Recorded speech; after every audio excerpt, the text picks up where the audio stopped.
if you really want to go quick in a car, you do need to be comfortable. 992s feel pretty big on the road, but here on the track, it is just about right. Hey everybody, Matt Farah here, editor-at-large for Road and Track Magazine, Performance Car of the Year 2024. We are at Thunderhill West, and this is 3 laps with the 992 Carrera T. Here we go. As usual, Porsche's numbers seem unimpressive for the price. You're telling me this car is $128,000 and only has 379 horsepower and 331 torque? Well, as usual, that does not tell the whole story. First off, it weighs just over 3,200 pounds with the standard manual gearbox, making it tied with the lightest car here. Then you've got the whole rear engine thing, which gives you exceptional traction coming out of corners. And then you think about the fact that it's on regular all-season P0 tires with the entry-level spec brakes and no other performance options on it, and it's turning the same lap as the track-ready Dark Horse, give or take a little bit. Then there's the inputs, which are razor sharp and absolutely beautiful. They're not only sharp, but they're extremely communicative. There we go. If you want to get some oversteer on the T, you got to do it on the entry because it doesn't have that much power and it's got a ton of rear tire. Whee! The balance is fantastic. This thing has a bunch of options, not options, I should say. The Carrera T has a bunch of features from the GTS chassis paired with some exclusive lightweighting bits. And then, of course, the manual gearbox. This one has optional rear steer as well. All of it comes together to sort of bring you a package that is sort of true to the original ethos of the 911.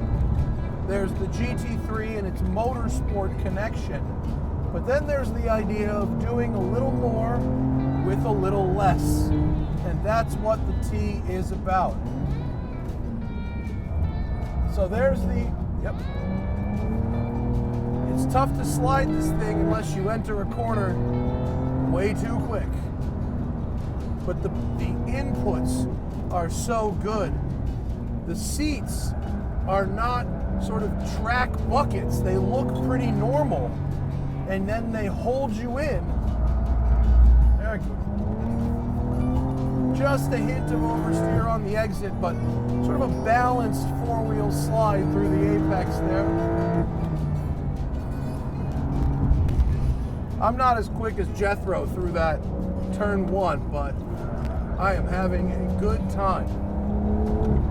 We're definitely pushing these standard P0 tires to the limit today, but it's a good, well-rounded tire for an everyday, daily drivable or weekend canyon machine.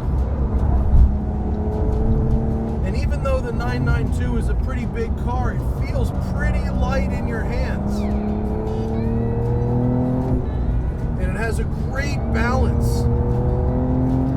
992s feel pretty big on the road, but here on the track, it is just about right.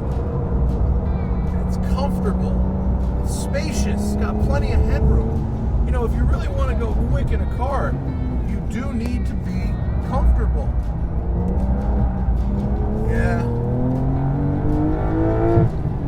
Not my best slidey performance, but the composure of this car is fantastic.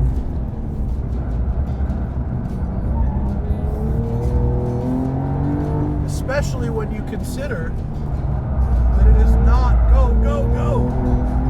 It is not a track day special like the Dark Horse or the Nismo. It's based on the base.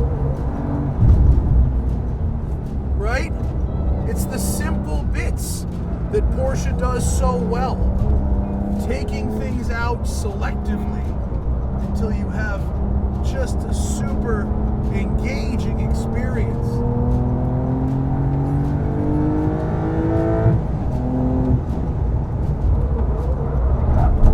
Whoa! It's delightful. So fun. Such a balanced machine.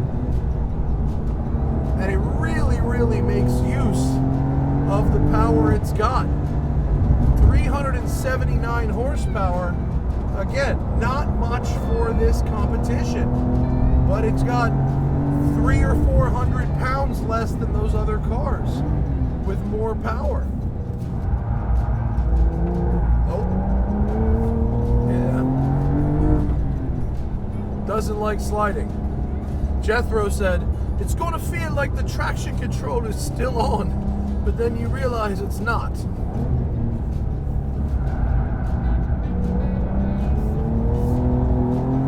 Turn-in is really good, but you exceed the limit of the front tires. So, you know, if you put some sticky tires on this thing, it would turn a hell of a lap time. And it probably, I don't know what the exact time is, but it's probably just as fast as some of our mid-pack contenders here on a regular tire. But there is a reason people pay so much for these things, and it's not because they're stupid. It's because this feels so finely engineered. The inputs are precise and light, but with feel. It's all just really, really, really good stuff.